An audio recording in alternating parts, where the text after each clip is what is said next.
አሁን ጦር የሚያማዝዘን ብዙ ትውልድ የበላብን ጉዳይ ምን እንደሆነ ልንገርህ የሆነ ብሔረሰብና የሆነ ሃይማኖት ያገር ባለቤት ነኝ ብሎ ተቀምጧል ከተናገርኩት ነገር አንድ መሬት ላይ አይወርቅም አንድ ነገር መሬት ላይ አትወርቅም ይህን ደም ማፍሰስ በማቆም ይህንን ዘር ማጥፋት ማስቀረት ይቻላል ለክቡር ጠቅላይ ሚኒስትር ለአቶ ሽመልስ አብዲሳ ለኦሮሚያ ክልል አመራር በሙሉ እግዚአብሔር በአደባባይ ያሰቅላችኋል ካልተመለሳችሁና ይደም መፍሰሱ ካልቆመ መልእክቴ ማስተላለፋል ይደም የአማራ ህዝብ በኢትዮጵያ ምድር ደም ማፍሰስ ሴራ ካልቆመ በእውነት ነው ምላችሁ በአደባባይ የኦሮሚያ ብልጽግና አመራሮች ምረጡልን ተብሎ ሲሰቀሉ እኔ ዛሬ አየሁ በአደባባይ ሲሰቀሉ ማለት ነው ሰመኑ ልተባበርባችሁ ሙስጠፌ እንደው እውነት የእግዚአብሔር ሰው ከምን ሙስጠፌ የእግዚአብሔር ሰው ብል ነው የሚቀለኝ ሙስሊም ናቸው ሶማሊያው ማለት ነው በእኔ ክልል አንድ ሰው በዘሩ ምክንያት ከሞተ ተጠያቂው እኔ ነኝ እንዳሉት ዛሬ ከአቶ ሽመልስ አብዲሳ የኦሮሚያ ፕሬዝዳንት የሚፈልገው በክልሌ ከዚህ በኋላ አንድ ነፍስ ብሞት እኔ ነኝ ተጠያቂው የምለውን ድምፅ እፈልጋለሁ በሴራ ነው የሚገደለው ይህ ህዝብ በሴራ ነው የሚገደለው በእርግጥ አንድ ነገር አለ እኔ በጣም ያስጠላኝ የሚያስፈራኝ አንድ ነገር አለ እሱ ምንድነው መሰለህ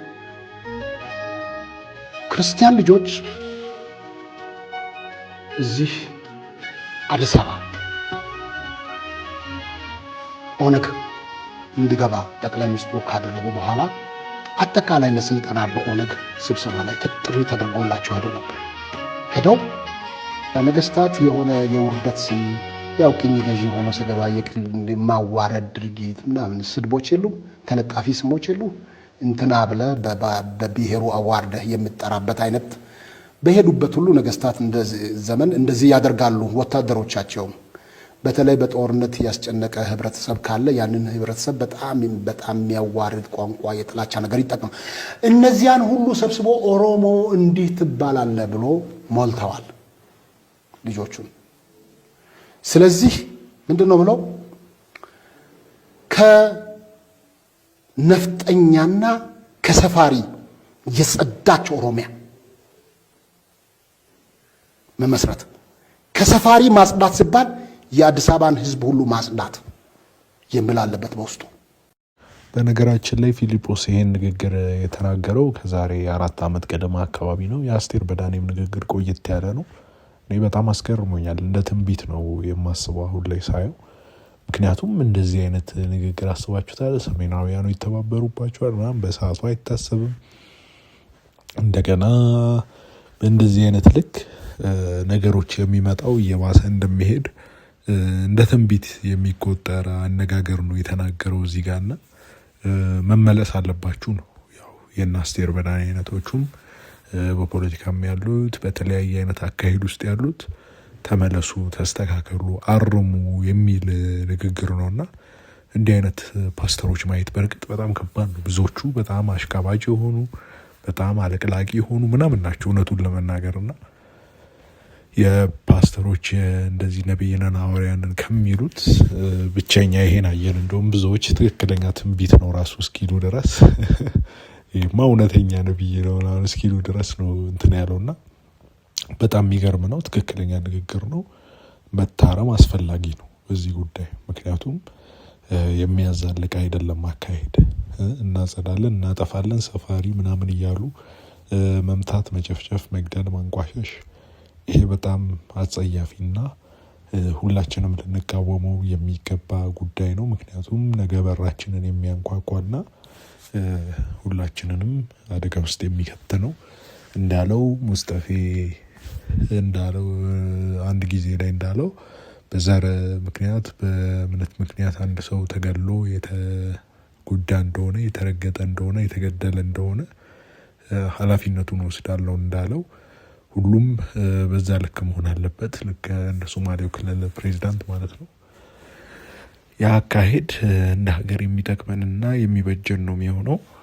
እኛ ይሄን ፊሊጶስ የምናውቀው ትዝ ካላችሁ how many times death come to me ምናምን we have take part each other together ምናምን የሚለው ትዝ ካላችሁ እንደዛ ሲል ነው የምናውቀውና በዛ በሜም በቀልድ በምናምን ነውና እዚህ ደግሞ እንትን መድረክ ላይ ወጥቶ እንደ ፓስተርነት ምናምን ሲጮህ ምናምን እንደዛ አይነት ነገሮች ነው እንጂ በእንደዚህ አይነት በቁም ነገር ምናምን አልጠበቅነውምና ብዙዎቻችንን የሚያስገርምና የሚያስደነግጥ ነው የሆነው ይሄ ንግግር ስንሰማና ልክ እንደ ትንቢት ከዛሬ 4 ዓመት በፊት የተነገረ ነው እና ያ የተዘሩ አረሞች ሲያብቡ ነው እያየን ያለ ነው።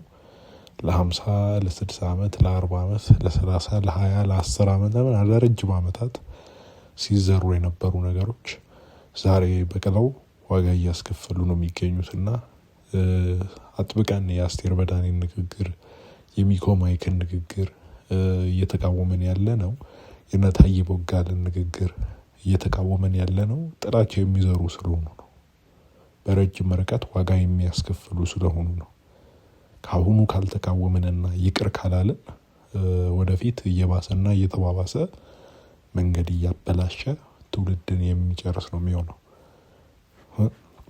ዛሬ ያለውን ሰው ልጁን የልጅ ልጁን የሚያሳጣ ነው የሚሆነውና በጣም መጥፎና ሀገር የሚያበላሽ የሚያወድም የሚያጠፋ ነገር ነው።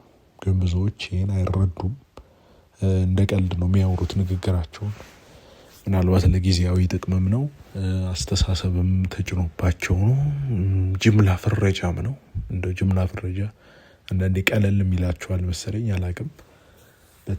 እንደ ቀላል በቃ እንደዚህ አንድ ላይ በጅምላ የሆነ ሃይማኖት የሆነ ብሔር ምናምን እያሉ የመፈረጅ ነገሮች አሉና በጣም አስቸጋሪ ነው የሚሆነው። ሰሞኑን የታዬ ቦጋለም ኢንተርቪው ከፓስተር ሶፊካ የሰጠው እሱ አሁንም እዛም ላይ ደግሞ ቤተክርስቲያኒቱ የምታስተምረው ነገር ኦርቶዶክስ ተዋህዶ ክርስቲያን ነኝ የተዋህዶ ልጅ ነኝ እያለ ሌላ አይነት ትርክት ውስጥ ምናምን ሲገባ እንግዲህ ምን ትሉታላችሁ?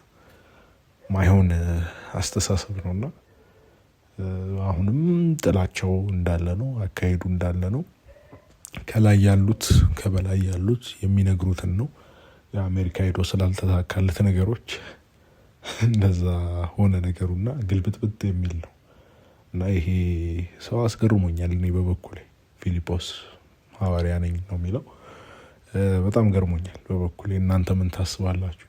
እንግዲህ ስለዚህ ሰው በጣም አስደንጋጭ ነው፣ አስገራሚ ነው። ኮሜንት ላይ አስቀምጡልኝ። በቀጣይ እስከምንገናኝ ደህና ሰንብቱ። ቻናሉን ሰብስክራይብ አድርጉ፣ ቪዲዮን ላይክ አድርጉ፣ ሼር አድርጉ። ይመቻችሁ።